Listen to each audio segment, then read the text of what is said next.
Okay, so this is a continuation of the boxMan tutorial series, and this is just going to show you guys how to do a little bit more complicated setup for the spine. Um, this in the original boxMan tutorials, I just have one joint at the hips and one at the chest, so you're not really able to get any type of bend in the spine, which you would need for any animated poses, anything that would really depict flow and movement in the whole torso section. So to have this type of setup, by the way, this setup works really well for games because it allows you to isolate the upper body and lower body through the code, so that you can I guess section off the legs, like let's say to be running, and the upper body to be doing like a separate animation, maybe aiming, or having the hands be grabbing onto something. It allows you to say basically the hips upper and everything above do one animation, and the hips lower, everything below do another. So it's great for games, but this can also be used for regular short animations, things that are pre-rendered. So first of all, you need to have your joints. The way that you position and orient your joints is very important for this. We have three joints on top of each other right here at the hips. We have the root, which is the biggest, and that has an orientation of none. We have the hips lower, which also has an orientation of none, and we have the hips upper, which has an orientation of none. Again, the root is the biggest, the hips lower is the medium size, and the hips upper is the smallest. You can change this by going to radius on the right. If you need to reorient your joints so that this coordinate system right here matches the one down here, you just select the joint, go to skeleton, orient joint with the object box, and you can select how you want to orient it right there. Be careful though, because when you orient a parent joint, it might change all the other joints, and depending whether or not you already have constraints, like this one already has the arms and feet constrained accordingly, so it might mess it up. So to be safe, I would unparent your joints, orient them, and reparent them. But once you guys have this hip section set up, going further up the spine, the joints should be oriented for XYZ. And really down the arms, up the head also should be XYZ. Also, everything below, everything at hips lower and below should be set to none. So once you have that, we can go ahead and make our spline IK from the hips upper to the chest. So I'm just going to go to skeleton, IK spline handle tool with the option box. I'm going to reset the tool. I'm going to make sure auto parent curve is off, because that causes double transformations. And if you don't know what that means, that just means that if I translate the joints forward, the curve would be parented under those joints. So the curve would kind of fly away from my body. So it would just kind of like, for every one unit that the joints move, the curve would move two, and it would just end in like a complete, like it would look like your character got hit by a truck, just continually getting further and further distorted. So I'm going to click on our hips upper joint right here, and then on our chest. There we go. And notice in our outliner we have IK handle 1. We're going to rename that to spine IK. And we also got a curve. We're going to name this to spine curve. So the way that we control spline IK is we grab the CVs on the curve. So if I just go to control vertex on the curve and grab this CV, we can move it around, but this would be very difficult to grab when we were animating.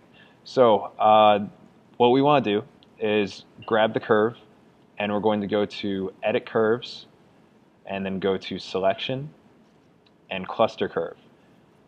You can also do this by selecting each CV on the curve, go to create deformers and do cluster. However, you're going to have to do that for each CV. So if you just cluster the whole curve, it does it one for each vertex, works out a lot faster.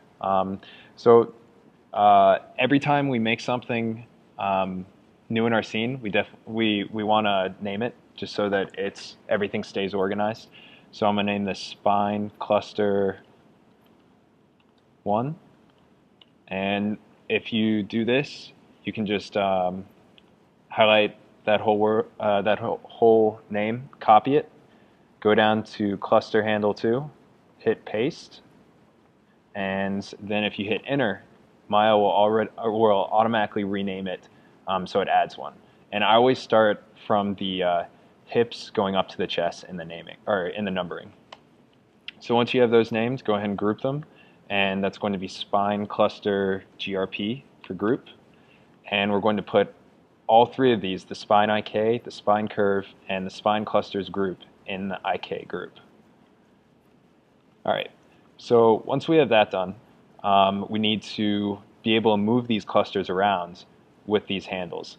And these handles can be, you can draw them however you want. I tend to make my handles more like this master handle down here, just adding a point so that you can know, I guess, which way the character is always facing. If you have a circle, it's kind of hard to tell if he's, like for example, if I barely rotate this, you might not know that the spine is rotated just by looking at it. But if you have kind of like a cross, kind of like an X or something, if you rotate it barely, you can already see that it's slightly rotated. So again, it's your choice, however you want to create your handles. But I definitely say, or I definitely avoid doing circles, just because it helps in figuring out how your character is oriented, and also when you look down on it, it's not confusing on what controls what. So let's see, I'm going to select the hips upper, and I'm going to parent constrain the bottom 2 CVs to it, and I'm going to parent constrain them individually. This is very important because if you constrain them together, you might get some type of weird double transformations, or just some weird popping. So I'm going to select, like I said, hips upper, bottom cluster, parent constrain. I'm going to do the rest, or sorry, I'm going to do the next cluster. I'm going to hit G to repeat last action. And now I'm going to select the chest control, hit this spine cluster, and hit G again for parent constrain, and again with the last one. Okay, again, whenever you put in a control for your rig, you definitely want to test it just to make sure it's working. And I always tell people, test it once and then put it back and never touch it again if it's kind of like an unstable thing that you're testing. With controls, you have a little bit more leeway because you're going to be always moving them around. But when you're just setting up your rig, you want to make sure something works and you want to put it back so that if something does break down the road, it's easier to isolate the problem. So I'm just checking the translation and the rotation on all this. Notice that I'm grabbing the manipulator in the center and moving in all axes so I can see everything that it's doing, making sure it works in all axes. It's all right that it separates here because this hips upper will actually never move. It will only rotate. With that being said, I'm going to go ahead and lock the translation on it. Select translate, right click and hold, lock selected. Notice that the translate is grayed out now and I can only move it. And so now what we want to do is we want to I guess set up our character so we have to do the least amount of work possible to animate it. So if I want my character to bend over, all I want to have to do is grab the hips lower and just rotate that down. However, I do want the flexibility to actually be able to control the chest, the hips upper separately. I'm going to group the hips upper in its own group. So here it is, and I'm just going to do hips upper underscore GRP. And I usually put on, let's see, control on the end of it, like on all my handles. Some of these have handles on, but it's really your call. I do that just so I don't get confused that this isn't a joint. I mean, you have the icon there, but it'll help if you put something else in the name to tell you what it is. So with that group, I'm going to change the pivot point of that group from the origin at the ground to the root joint. So I'm going to hold D and V and middle mouse wiggle on the roots. Then I'm going to take the hips lower and grab the group, not the handle. You don't want to shift select like that because you're grabbing the actual handle. You want to grab the hips lower and then inside the outliner, either Apple click it or Control click it, depending on which operating system you're on. And then I'm going to do constrain parent. So now, when I rotate this, the hips upper rotates with it, and I can also grab the hips upper and move it by itself. Notice when I move this, the hips upper retains its orientation that's in there. So I'm just going to undo back that I know, now that I know that works, and I'm going to group the chest control and name that chest, I guess GRP. I'm going to check the name of it real quick. Chest handle, so I mean I guess I'll just do chest handle GRP. By the way, you want to keep your naming consistent, so not like this, but just something easily seen if you're just glancing at it real quick. It speeds up your workflow and just makes everything easier to find later. So I'm going to select that group, change the pivot point to the root. I'm going to select my hips upper control, Apple or Control select my chest handle group, and I'm going to do a parent constraint. All right, so now I can grab my hips upper, move that, notice my chest moves with it, and I can also grab my hips lower and notice everything moves with it. So I can get really, I can really easily do almost full body animations just by controlling one handle, and I also have the option to control everything at a smaller level, more specific if I want more detail for the animation that I'm trying to do. So there's actually a couple more things that we need to do. We need to fix the spine from separating right here. And the way that we do that is we're going to do a point constraint on the root, so to the hips lower control. So I'm going to select the hips lower control, shift select the root, and constrain and do point. That way whenever I move this around, everything moves together, which is what we want.